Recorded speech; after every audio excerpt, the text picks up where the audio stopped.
আসসালামু আলাইকুম ওয়া রাহমাতুল্লাহি ওয়া বারাকাতুহু। সবাই কেমন আছেন? আশা করি অনেক ভালো আছেন।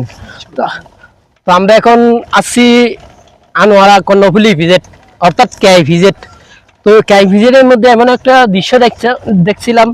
দেখেন, এটা একটা ডিগির মধ্যে কিন্তু অনেকগুলো মাছ লড়াচড়া করতেছে। ক্যামেরা দিয়ে দেখাতে পাচ্ছি না, কিন্তু আমরা নিজেরাই দেখতেছি। তো দৃশ্যটাও কিন্তু খুবই সুন্দর।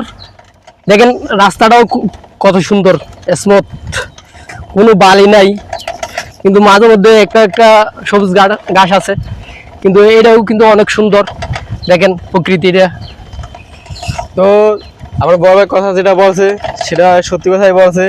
কারণ আমার বড় ভাই আমাকে অনেকদিন ধরে বলতেছে যে চল আমাকে বাড়িতে, আমরা তোর জায়গা দেখাবো। তো আমি ভাবি না যে রাস্তাঘাটে বা মানে দৃশ্য এত সুন্দর হবে, কারণ আমি আসার পর না বুঝলাম যে না, আমার বড় ভাই যেটা বলছে সেটা সত্যি কথাই বলছে। লং হয়ে কারণ লং হয়ে গেছে।